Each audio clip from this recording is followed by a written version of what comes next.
Skudra un sienāzis.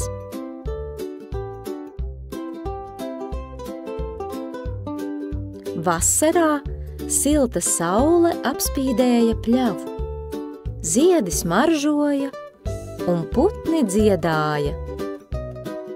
Sienāzis lēkāja starp ziediem, spēlēja vijoli un dziedāja dziesmas visiem, kas klausījās.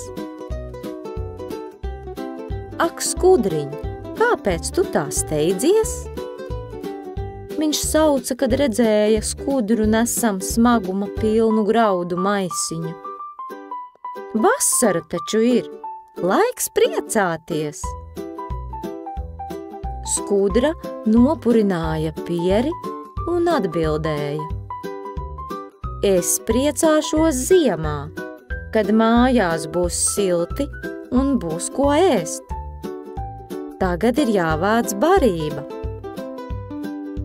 Bet ziema taču vēl ir tik tālu. Ko tur uztraukties?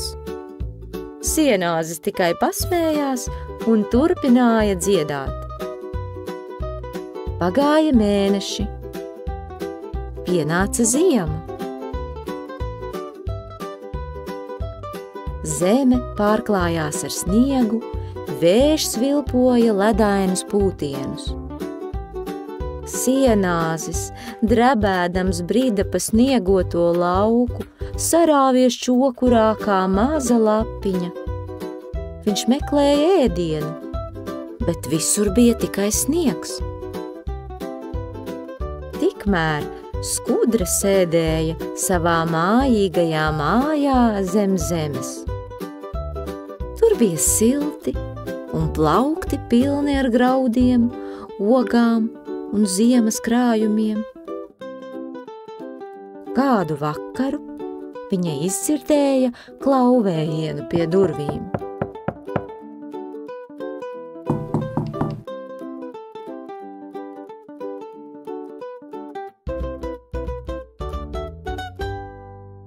Tur stāvēja sienāzis, trīcošs, izsalcis un kluss.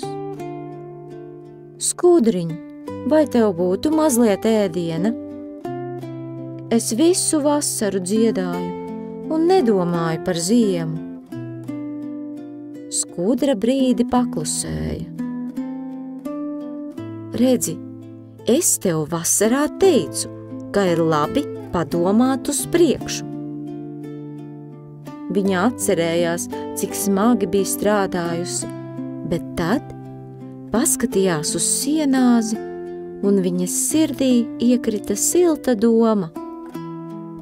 Tu kļūdījies, bet mēs visi kļūdāmies. Nāc iekšā un sasildies. Es padalīšos ar tevi. Bet tikai, ja apsoli, ka nākamvasar arī strādāsi, ne tikai dziedāsi. Sienāzis nopietni pamāja. Es apsolu, un nākamvasar es spēlēšu dziesmas, lai tev darbs ritētu jautrāk, un pēc tam palīdzēšu nest graudus. Un tā viņi kļuva par draugiem. Viens mācījās strādāt, otrs būt līdzjūtīgs. Ziemā viņi dalījās ar to, kas viņiem bija – silto mājvietu, barību un dziesmām.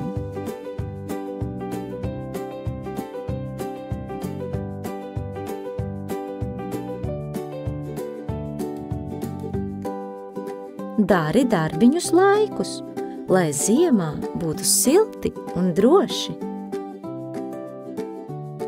Gan darbs, gan prieks ir svarīgi, bet visvairāk draudzība un sirds siltums.